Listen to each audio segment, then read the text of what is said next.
What's going on, everybody? Welcome to another edition of the Talking to the Dog Benfica podcast, episode number 176. On tonight's podcast, we will talk about the Vianense game, the Taça de Portugal game against Vianense that happened just this past weekend.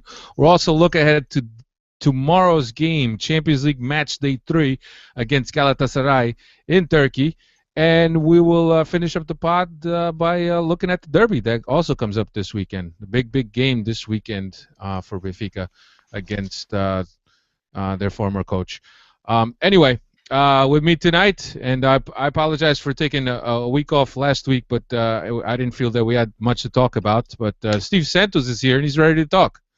I'm ready to talk, just like any other weekend. I'm glad we skipped the national team talk. I just wasn't really in the mood. Yeah, and Cristiano's here. He's always ready to talk. We don't even need to ask him to be ready to talk. What's going on, everybody? Hopefully everyone's having a wonderful evening, and thank you once again for joining us here on the Benfica Podcast. Right, that's right. So let's get started. Let's get this started right away. Benfica played Vianense this past, Friday. Benfica pushed the game forward so they could get that extra rest before the Champions League game, and they traveled up north to play in Gil Vicente's game at the Estádio de Barcelos up north in Portuguese territory.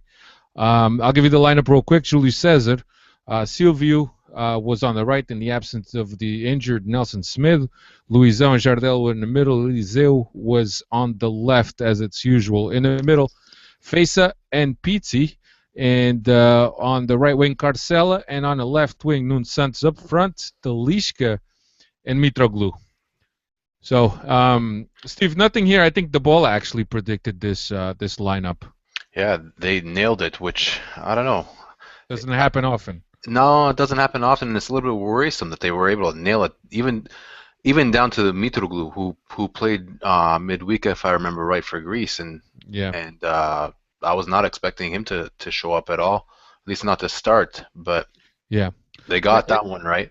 Epa, my neck of the woods, that's what you call inside sources. Yeah.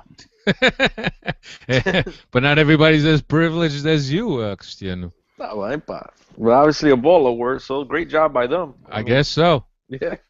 I guess so, but I when I looked at the lineup, I figured it was all the guys that played midweek and were with the national teams were getting a rest, with the exceptions of Jonas. But Samaris played for his national team. Eliseu, did Eliseu play against Serbia? I don't recall. Yes, he did. Play, right? Yes, he did. Yes, he did. And I think Feza might have played a little bit too, if I remember right. He played opposite side of our menino lindo, Nelsinho, who we haven't even talked about. Obviously, we didn't have a podcast, unless I'm mistaken. For those of you just tuning in and been sleeping on the rock over the last couple of weeks, Smith, who played the full 90 minutes for Portugal, but unfortunately fractured his knee, and he needed some type of knee surgery, which will require he missed the next 2 to 3 months of games for Benfica. So. It's a big loss, I think. Huge. Yeah, it's a big loss because I think that at the moment we have, and we saw him playing in this game, Silvio, I think that he's a good player, and with the right rhythm, he could be very consistent for us, but it's a guy that gets injured a lot. So I'm I'm worried, Steve, I'm worried about him not having playing rhythm, and the lack of playing rhythm, and now having to come in competition it's so aggressively with games coming fast and furious. I'm worried that this guy might go soon to the infirmary. It seems like he never lasts very long, and to top it all, he's adequate, I guess, is the best way you could describe him. But the fact that Nelson Smith, who just basically walked into the team in front of a guy who's 28 years old and has a bit of more of a history to him, really shows maybe the level that the guy's at. So I don't know. I'm not too impressed with Silvio, but he is, for me, the best option going forward, because it looks like Rui Vitória has found a midfield partnership that he likes with Samaris and André Almeida. So it doesn't make sense to move two players in one go when all you need to do is replace one. So I would definitely leave Almeida where he's at and allow Silvio to play at right back. It's just for me, there's a drop in quality for sure from Semedo to Silvio. Yeah, 100% right, Steve. I mean, especially after this guy started picking up injury after injury, month after month, it's been hard for him to get his rhythm, and so it was no surprise to any diehard Benfiquista that he wasn't chosen at the beginning of the season to be the right back starter. I think the surprise there was, where the hell did this kid Smith come from? Yeah, absolutely. Even the first preseason games, we didn't see him at all until they played in New Jersey. Yeah. So, but yeah, obviously, when somebody's playing well and he's got a rhythm and your chemistry is growing with the team, anybody that goes out like that will surely be missed. But we'll just have to see about what Silvio does. I was surprised a little bit. I was surprised and then I wasn't surprised at the same time, because I anticipated that the youngster, the Victor Lindelof, whatever, I anticipated he might play on the right and Silvio might play on the left in order to give Eliseu a rest, because he's been playing games not just for Benfica but also the national team. So figured to give him a rest, but obviously, due to the fact that Nelson Smith got hurt, you have to plug in a guy in there who is going to try to gain some type of game rhythm on that right side. And I think that's why, again, I wasn't surprised that he played because of that aspect, but at the same time, I thought Vitória would make a couple more changes than what he did here. Yeah, and here's the thing about this game, and Benfica didn't have the best games, but when you make that many changes, it's hard to really find the team picking up. Well, it's true. It did make quite a few changes in midfield, Steve. I know you're making that face. I don't know why you're making that face, dude. What's with your voice? He's making that face because at the same thing I'm laughing. Oh, the Benfica. What the hell? I don't know what happened. Maybe Steve's internet. No, can you hear me now? No, we hear you perfectly, but we hear you. Pitch is weird. Can you hear me now? I saw Steve making that face. All of a sudden, my voice changed. I don't know. But here's the thing, right? We is it coming in good now? This is hilarious. Is it coming in good or no? Yeah, perfect. It's okay now. It's good. It's real good. I think. So maybe it was just momentary. It was just a glitch. Yeah, it sounds good now. Don't worry about it. All right. So I'm gonna keep going now. Yeah, you're good. So the thing about playing against these small teams, Steve, is that obviously this is probably once in a lifetime thing for these small teams to play Benfica, and obviously the motivation is going to be there. But also Benfica has a lot at fault with this, because the team that they are and even the individual talent of each player, we were good enough to put this team away quick, and instead we gave them some game, we gave them some space, and really we kept giving them more oxygen, and they kept growing. Yeah, it's something that seems to happen quite often in these matches where a bigger club will play a team from the lower leagues. The team from the lower leagues has all the motivation to do extremely well, which brings them up to maybe a level or two above what they're actually at. And in the same token, the bigger club, Benfica in this case, has no motivation to play in a match against a smaller club like that, and it brings them down a couple levels. It's one of those games where it's really hard to use it as a measure to learn something about your own team. But if we watch this match, there's something that I find a little bit alarming. The fact that we can't really create a lot of proper chances. I mean, we score the first goal off of a brilliant volley from Carcelo, which I believe came in from a long throw. Yeah, it was a long throw that the defender tried to head out. Not very promising, and then we score from a set piece in the 90 whatever minute it was to win the match. Corner kick, yeah. So it's a bit worrisome when you can't create quality chances against a team from, I don't even think they're in a division. They're Campeonato Nacional de Seniors, isn't it? So it's yeah, they are. That's pretty sad. Yeah, I think so too. Yeah, I do too. Listen, if you guys are just tuning in, listen to the Benfica podcast, thank you very much. You're listening to Steve Santos, Cristiano Oliveira, and Alfredo Fumasas, the one and only Alfredo Fumasas. Don't change the channel. This guy's, man. Okay, what's going on with this guy today, man? I'm about to mute this fucking dude, there's guy. something wrong with your voice. With my voice? Yeah. Yo, leave There's it some alone. sort of filter on or something that's making it really deep. Yo, somebody stepped Is on it your really? on your gnats. Somebody stepped on something because you got a real deep voice all of a sudden. Oh boy. Mas como ficas com Aí, mas- esse fim de semana, pá?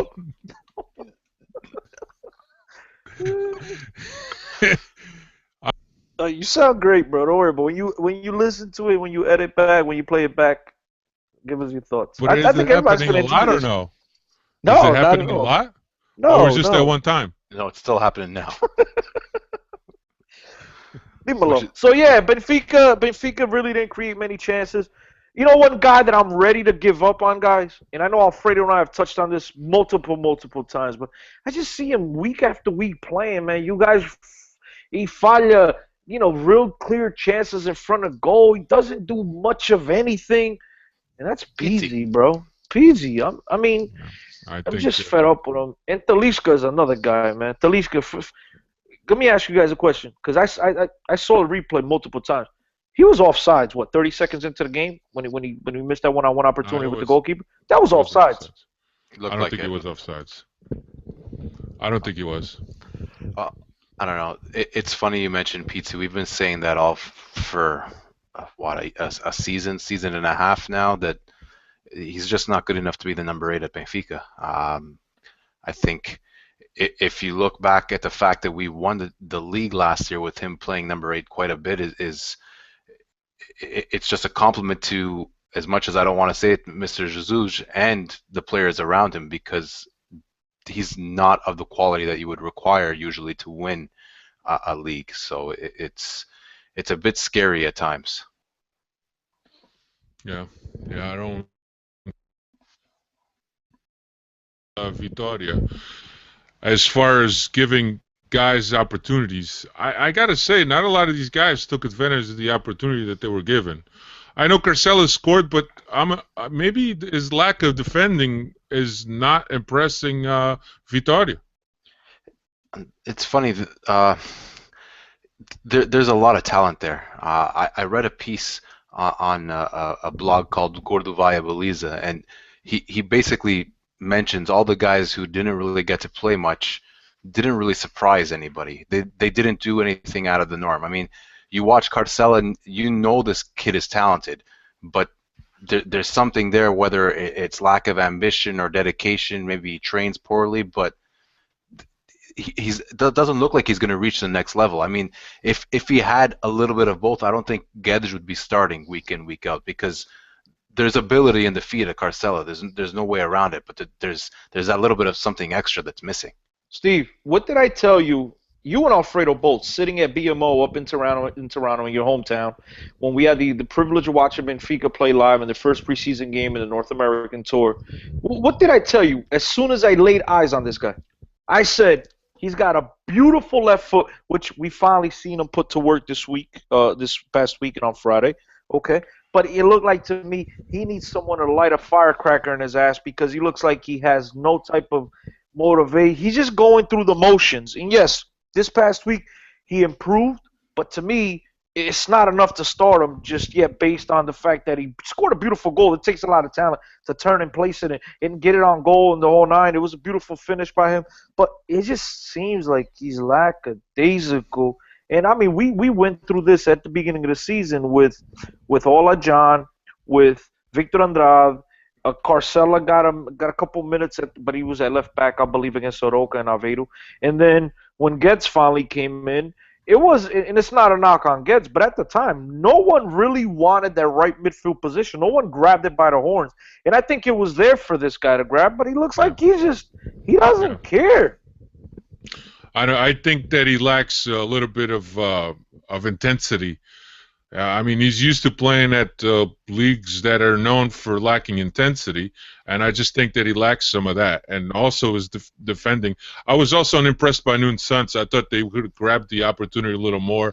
Talisca is just Talisca, man. He hasn't impressed me. You know, he was scoring goals for last year, but whatever. I bet And you Mitroglou too. I bet you're impressing Talisca right now though with this disguise. With what? With his disguise, his new voice. Oh, But listen, yeah, Mitroglou missed that one sitter right in front of the goal. He dives for it. How does he miss that, man? I mean, it's a guy that scored a couple big goals for us so far, and he's definitely improved week to week. But how do you miss that? Yeah, that's a free header. That's a free header. He had a couple other ones, the shots that he could have put him away, and apparently he couldn't. So anyway, so at least we got through. that's true. That's the most important thing. It wasn't showy, it wasn't pretty, but we got the job done thanks to Jardel. Yeah, huge goal, another huge goal. Guy steps up in the big moments. I know Timo and Nelson running around their household without their shirts, swinging them over their head. But yeah, once again, coming up clutch and crucial moment for Benfica. Here's a question though. I'm not sure about this. Let's say he didn't score that and in full 90 minutes would go through. Would it go straight to penalties or would it get prolongamento? Prolongamento. Yeah. Okay. And I only know this because they were saying it on the radio because I never. Oh, okay. I can never keep track of how the different competitions do their extra times. What do you do? Alfredo sounds I'm working through my technical difficulties. How does that sound now? Sounds better or not? Sound better. That sounds like your voice. All right, sorry about that. You sound like you swallowed Mr. Potato Head before. Hey, I swallowed maybe a lagarto, maybe. There's a frog in your throat? No, that's just a lagarto. Nice one, Santos. Nice one. So anyway, Steve, Jimenez got some time. Anything you can take from that or no? I thought he was okay. He was all right. He's one of the guys who actually has a bit of a positive outlook after this match. I think what Jimenez is missing is another goal, maybe even for Mitroglou to just drop off. I think there's a lot of fire in Jimenez, which Mitroglou doesn't have as much. So let's see. I'm sure because of Jimenez having that fire, he's definitely becoming a bit of a crowd favorite, and he's a very good option off the bench because of it. He adds a little bit of intensity to the game when you're lacking a little bit as players tire. So it's definitely a way to look at it, but I'm sure he'll want to get some starting minutes. So let's see how that develops. But I don't think you lose a lot having Jimenez there instead of Mitroglou. So if something goes wrong with Mitroglou, I'm sure he's gonna be right there and he'll provide the goods. So we'll see. I know I sound like a Vida Casaca right now, but no. What the heck's a Vida Casaca? Troca camisa, a guy Troca that camisa. You know what I mean? You know what that is? Tá bem. Sabe o que é isso, pá? Virou diz quem toca a mesma? Não, Turncoat. Turncoat. É, pá, Vida Casaca, pá. Vida Casaca, man. Tô lixado contigo. Mas I know at the beginning of the season I was looking forward to Jimenez in particular playing over Mitroglou, but right now, off of what I've seen so far, even with Mexico playing against the United States a couple of weeks ago, I am not impressed at all. I think the dude lacks Ginga. Steve, he brings the intensity, he brings the hustle and bustle, but if it's not for anyone else creating for him, 9 times out of 10, he's going to get it wrong. And this team is a team that, like you've mentioned at the beginning of this pod, when initially talking about the Vianense game, you said that this team severely lacks a playmaker. It's hard for them to create scoring chances. And this guy, I just don't see him scoring any chances. It's not like he could beat a guy one-on-one. He doesn't have the Ginga. He's the type of guy that needs to play in the box and come into the ball and finish plays, and I just don't see that. And it's not that I see it from Mitroglou either, but I just think Mitroglou's got a little bit better feet than he does. Now, if you could combine both guys, you put his intensity with Mitroglou's ability, I think you'd have a hell of a player. But right now, I have not, man. It depresses me. I've not been impressed because I really thought this guy was a lot better than what he's shown. He's got a really, really bad touch. Right. I think for me the difference between Mitroglou and him, perhaps not as gigantic as it was before. I got to be honest. I expected a lot more from From who? Mitroglou. Mitroglou. Yeah, I didn't expected expect a a lot lot more. more. I didn't expect a lot more, but I've been more pleased with what I've seen from him than what I've seen from Jimenez. Jimenez is really giving me no assurances, man. Jimenez. I just haven't seen it. Yes, Mitroglou gets these chances that he misses in front of goal, but you know what? The guy could. I don't know. It just to me seems like he's a better finisher in front of the goal. A guy that's got a little bit more ability with the ball at his feet than what this other guy does. Yeah, for sure. All right, so turning our attention to the next topic, which is Champions League match day 3 comes up this Tuesday. I'm sorry, Wednesday tomorrow. Uh, let's see, Benfica is already in Turkey to play Galatasaray. I wanted to write up the players that got called. Anybody has that in front of them? No, sir. But I could get it. Yo, Is the voice good now or yeah, you're what? good. But someone, Tommy Rodriguez, Tommy underscore whatever underscore Ra, said Alfredo just hit puberty mid pod. That was funny. I'm glad you're having so much fun at my expense. Palhaço do caralho. Yo, you sure Jesus is back? Jorge Jesus must not have anything else to do. Come on, man. Vai pra academia, man. Vai pra academia. Okay. So Galatasaray not doing too well this year. They're third place in the Turkish league. 2 points behind leaders Besiktas. They got 5 wins, 2 ties, and 1 loss. Also, just like us, they have a derby coming up this weekend against Fenerbahce. Their Champions League campaign so far, 1 tie against Astana, which was last match day, 1 loss against Atletico Madrid in match day 1, and currently they only have 1 point, and they're tied with Astana. So, Steve, must win for Galatasaray, no doubt. For sure. I mean, they all talk about, or everyone talks about that crazy atmosphere that they have at home, but they've had a pretty poor record so far at home. 2 losses, 1 win, and 1 draw is nothing to be proud of. It's a game that them having tied at Astana, it's a must-win match, just like you called it. I mean, they've got their backs up against the wall at this point, with only 1 point when they really should have at least 3. I don't think anyone was expecting to lose points at Astana, but it might get difficult with the plastic pitch in the cold, so we shouldn't talk too loudly. Yeah, and Cristiano, this is a team that has Wesley Sneijder and Lucas Podolski in their ranks. Wait, I mean, this team should be doing better, huh? Listen, they have 2 players that have played at the highest of levels, but it doesn't mean that the rest of the team is any good. They have a couple of other guys that could obviously kick the ball around with a lot of talent, but this is a team that's winless in their last 10 Champions League games. 3 draws, 7 losses. This is a team that's also going up against a Benfica squad that's never won a game in Turkey. So something's going to have to give this week, ladies and gentlemen.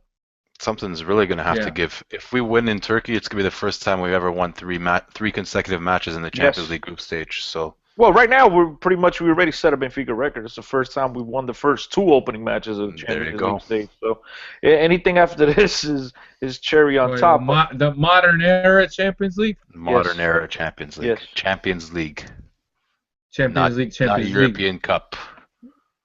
Not Taça dos Campeões Europeus. Opa, a Liga dos Campeões 1991 para frente, uma merda assim. Yeah. I believe you. I believe you. Steve, how do these guys like to play?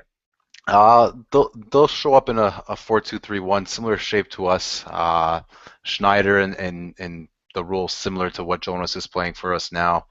Podolski's a dangerous player. I mean, he's known to get in behind defenses with diagonal runs. He finishes quite well in front of goal. What I like is they have 2 center forwards. I'm not sure if it's going to be Yilmaz or Bulut that starts, but they're both quite similar. Kind of kind of similar to Mitroglou as well, where they're a bit physical, a bit powerful with decent technique and touch. So that's two players that I'd look out for the three players I'd look out for is Podolski, whichever guy plays up front, and Schneider. Steve. What side does Podolski play on? Just so you know. Usually on the right. Just so you know, Steve, o treinador dos gajos he already announced the starting lineup. Did he? Yeah, he already announced it. And who's playing up front? Is it Yilmaz or Bolut? Because trying to get Bolut. It's Muslera. Yeah. Sabri. Muslera is the Uruguayan keeper. Yeah. Vai acelerar, vai. Sabri Sorioglu. Yeah. That's a right back. Ushedju. Center you're back. Good, Steve. Hakan Balta. O superstar da equipa, phenomenal left back, one of the best I've ever seen in Europe. Once on the Benfica left side, Carol, guy's spectacular. Carol. It's just too bad that I guess we kept a lot worse left back. He opened up his tally last match day against Astana. Too bad it was in his own goal. Nice, you guys are uma máquina. Then in the midfield, Selçuk Inan. He's a pretty nice player. Bilal Kisa. Yasin Ostekin. Schneider and Podolski with Umut Bulut up front. I'm loving the pronunciation, Chris. Loving it. I think those guys from I know those guys from Sport TV are gonna have a good time pronouncing all those names. I think they're just gonna listen back to this right now and see how I pronounced it. They're smart. That's how you say it. If they're smart, that's how you say it. Anyway, Steve, Silvius stays at right back. Almeida stays with the chemistry with Samaris. I would have to say so. I mean, there's an obvious argument to playing Fesa and Samaris. You're going away from home, tough atmosphere, just keep it tight. But based on what we saw him do in a similar match in Porto, he's going to play the midfield pairing that he's come accustomed to and likes. He's made it very clear.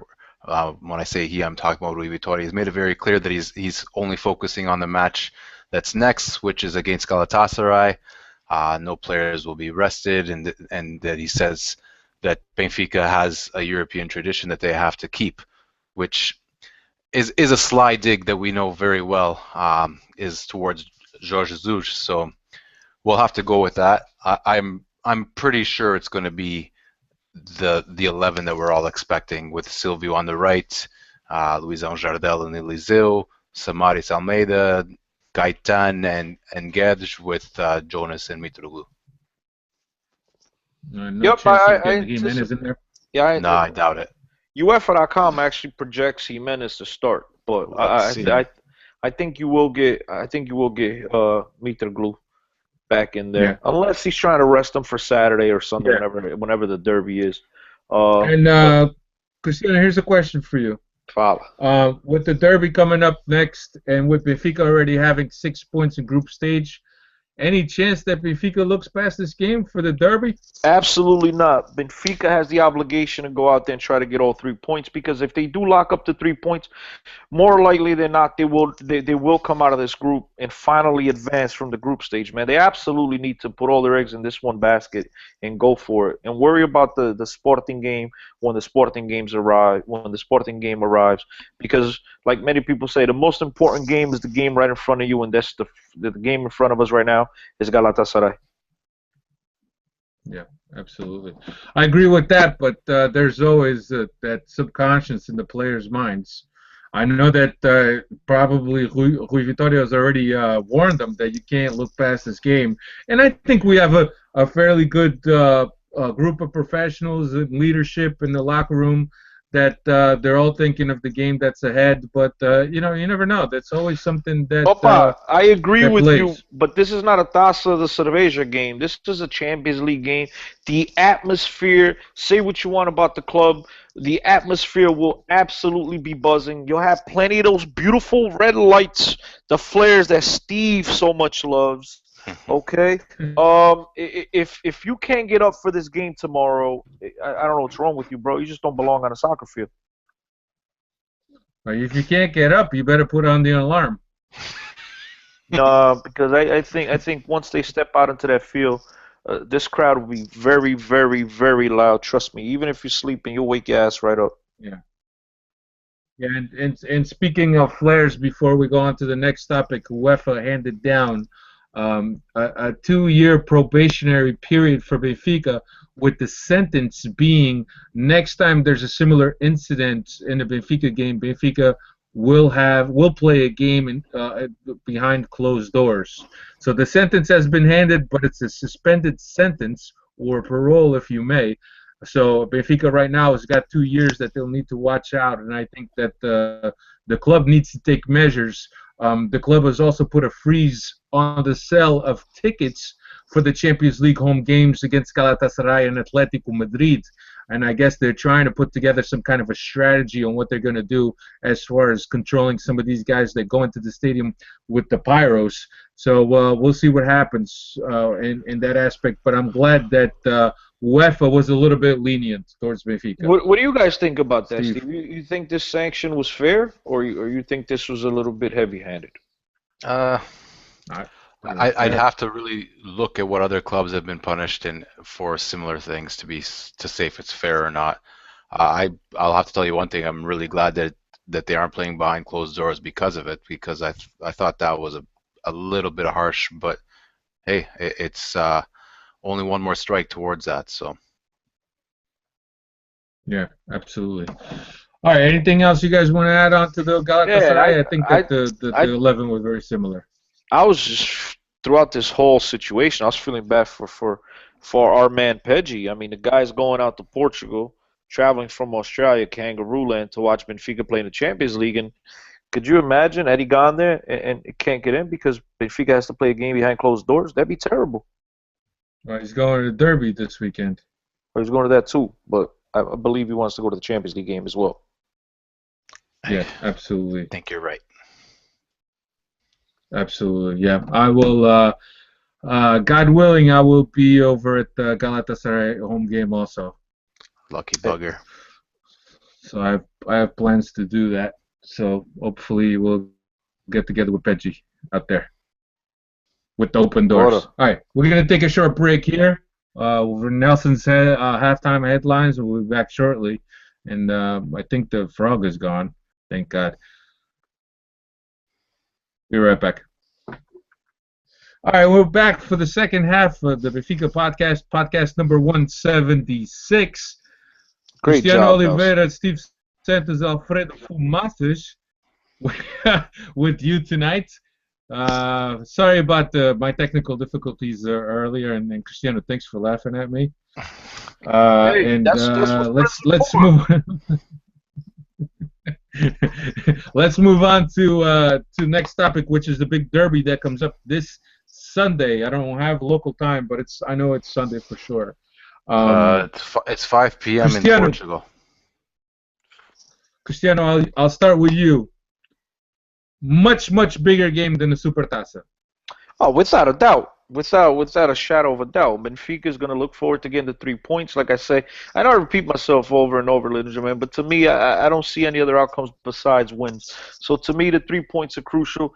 It'll be very interesting to see what lineup Vitória comes away with, because obviously tomorrow, the uncertainty of Jimenez or Mitroglou, I would like to see Mitroglou go to Estádio José Alvalade, especially after all the rumors in the summer of him possibly joining Sporting, and obviously turned his back on him and joined Hugo Glorioso instead. I think that's going to be pretty interesting to see Estádio José Alvalade. But like you've mentioned, It's at the Luz, it's at the Luz, bro. Oh, it's at the Luz. Yeah, it's at the Luz. Yeah. Damn, I was reading last year's report. Is that the lose? That is right. That's right. O Bruno Burro do Caralho said that he's not going to the study. That's right. My fault. I apologize. You're I right. was Oh hoping yeah. we wouldn't mention his name on the podcast, but I oh well. didn't. I didn't. I said Burro. Um, yeah. That puts some a little bit more added significance on top of it. I apologize. Yeah, Jorge Jesus going back to Stadio da Luz. Man, that's can't miss stuff right there. Yeah, that's a big deal. I'll give you a little bit of what Sporting has done so far. Besides their coach talking about Benfica every day, they're currently tied with Porto in first and second place with 17 points from 5 wins and 2 ties. They haven't lost a game. It's still messed up. Yeah, it's really staticky now. Sorry, dude. Today's a technical difficulty day.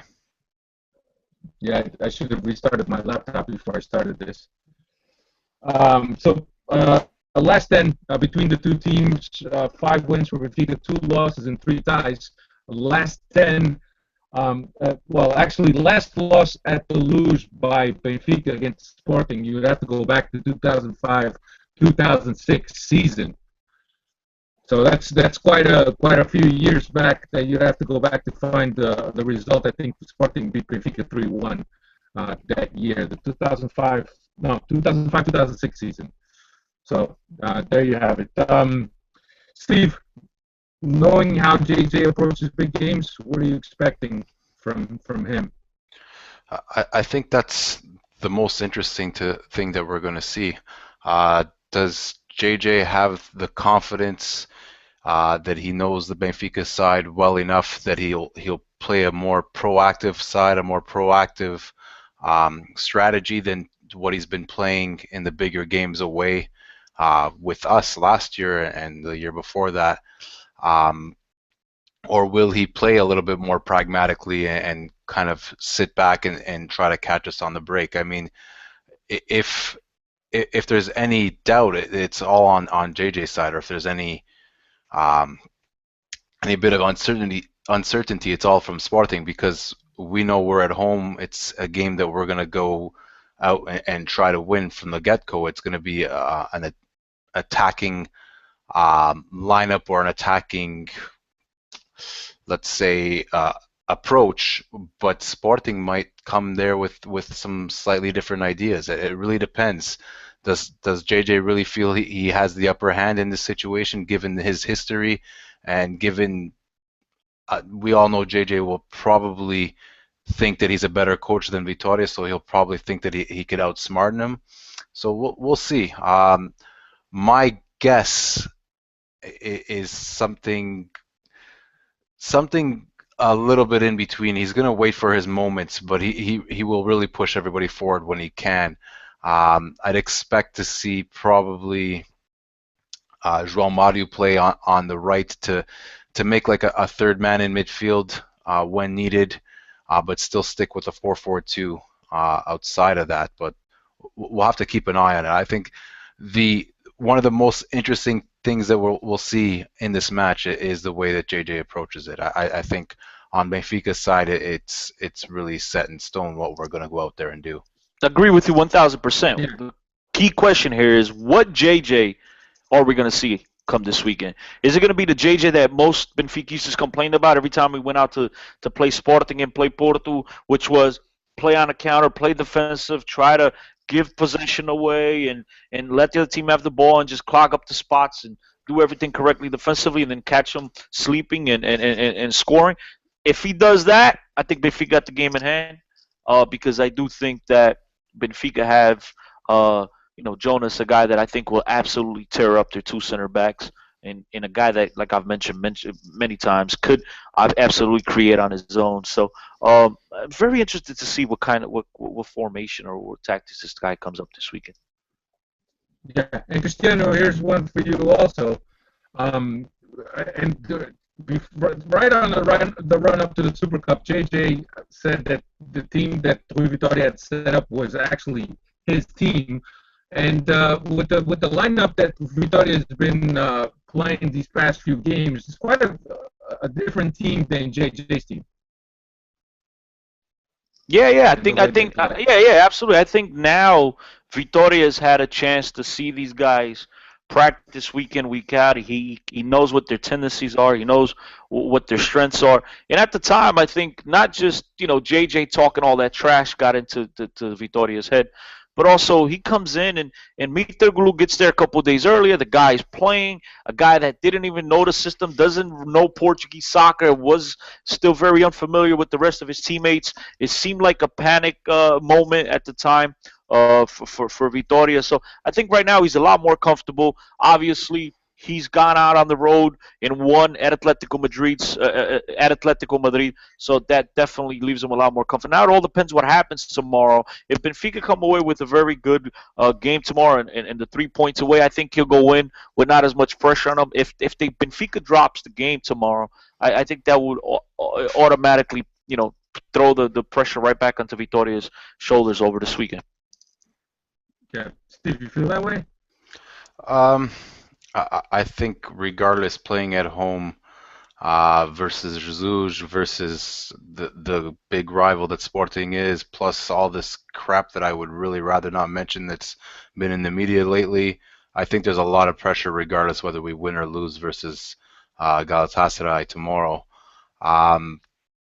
What we do know that now that we're definitely moving very far away from what Jesus used to do at the club, where we play quite differently compared to when he was around. So he can no longer say that's still my side. I mean, there is some things we still do the same. Set pieces are quite similar, if not exactly the same. But the way we set up on the pitch is quite different than when Jesus was around. So if we beat him, it would be really nice for him to have to swallow that it was from a new look Benfica, not his own Benfica in a different mold. Do you guys, JJ said that he expects to be well received at Stade de Luz. Do you guys agree with that? Absolutely not. I think he should, but do I think he will? No, like Steve said, absolutely not. I think he should, man. I mean, listen, the guy did put up 6 spectacular years to the club. Like I said many times, he's brought back the respect to the club. Whether you think the guy was Falabarato or not, he brought the respectability back to this club. This is a club that hadn't won back-to-back titles in over 30 years. So to me, I will always be very appreciative of what he's done to this club. Now, him going out the way he went out this past summer, I should say, and turning his back. I can't even say turning his back because his contract was technically expiring. I mean, Benfica did not offer him a new deal. It was just that unexpected move. None of us ever anticipated he would join Sporting. I recall first couple times someone mentioned it on Twitter. We all laughed about it, like, nah, that will never happen. So I think that's the one thing that the fans would obviously be against and will not forgive him for. But as far as everything else, man, it's part of the game, and I just appreciate what he's done for my club, and I'll always have positive memories of this guy. But the one thing that you can't forget, Cristiano, is that the Benfica is a judicial process against JJ. Yes. So I'm sure that the approach and the way they were probably gonna welcome him to Stade de Luz as a former employee, as a former servant of the club, is going to be a lot different now, being that there's a legal process against JJ, and a lot of guys. And not just against JJ. Not just against JJ. JJ also put in some type of process against the club, claiming unpaid salaries his last month. So it's not just one way; it's going both ways. So yeah, like Steve said, I don't think he'll be well received, but I think the fans should give him a nice round of applause and then move on from that. That's just me. I very much doubt he'll get any applause. I think that he'll only get applause if he does one of those falls that he usually does on the sideline when he's so animated. He'll get applause there. But I don't think that he'll be well received in the crowd at all. And the one thing that I also got to mention is that with Badosh and Carvalho, talking all this crap every single day, and the kind of environment and the kind of atmosphere there that you set up for this game is really something that's going to be bad. It's going to be bad. The atmosphere is going to be bad. Yeah, it just added fuel to the fire in an already very heated derby. I mean, Sporting Benfica's never really have any problem getting out of hand with Bruno Carvalho opening his mouth and blah blah blah. It's not going to help anything by any means, that's for sure. Yeah. So we'll see what happens. I think that we're going to cut this short because it seems the problems continue, and I'm kind of getting frustrated because I can't get it through clearly to people, and I think it's going to be frustrating for people to be listening to this and not being able to hear us, or hear me, I should say. So we apologize. I wanted to answer some questions on Twitter and stuff. Emma was asking about what we feel about Julie Cesar Gaetan's and somebody else's renewal. Can't you restart your computer or as Steve and I answer Twitter questions? No, because it'll drop. I could go through a couple of these, Chris, between the two of us. Alfredo, just shut up the rest of the pod. No, don't go that far. Let me see if I can find a couple of the questions. I don't have the same program that Alfredo does so that they pop up, but I know I saw a couple of them. Quick shout out to Meg on Twitter, pointing out that just using Geddes and Smith was already proven that this team is not JJ's at all. Absolutely. So great shout out. Absolutely. Question from Emma Runyun Zhang, who's Sonho de Luz, who we met in Toronto. Nice meeting you.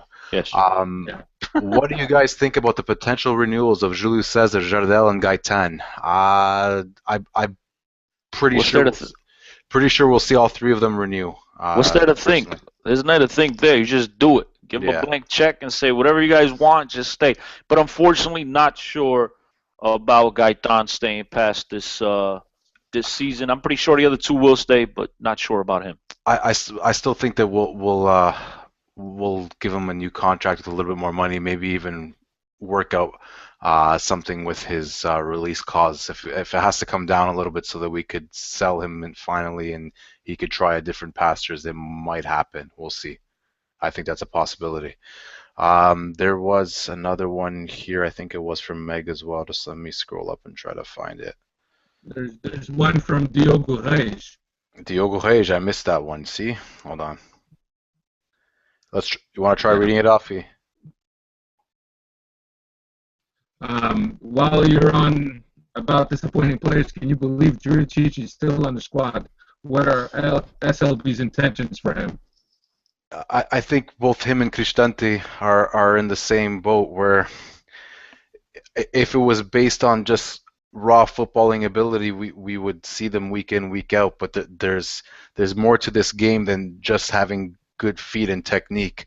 Both of them really lack intensity. I mean, guys who have better feet than a lot of guys that start week in, week out for us, namely Pizzi and Andre Almeida, those type of guys. But if they're not willing to put in the work, or if they're not willing to react to the different game situations that come upon them, they're never going to be anything in world football. And I'd hate to be wrong and see them go somewhere else and really excel. But in my defense, Juricic has been to, I think, 3 clubs now, or 2 at least, and all of the coaches feel more or less the same way about him. He's just missing that extra bit of oomph, that intensity that you need to be a professional footballer, and that's what it is. Because ability, we know he has. Like, you watch a guy for a good 10-15 minutes, you could see his first touch is great. You could see he dribbles well, but it's not all it takes. Steve, you took the words right out of my mouth, which were, let's be honest, this guy is only still at Benfica because he was a disappointment on his 2 loan spells at Southampton and in Hanover, I believe it was Hanover, whatever club it was in Germany. That's the only reason why he's still here, because I don't think Benfica has any intentions of giving this guy a new opportunity and giving him some playing time.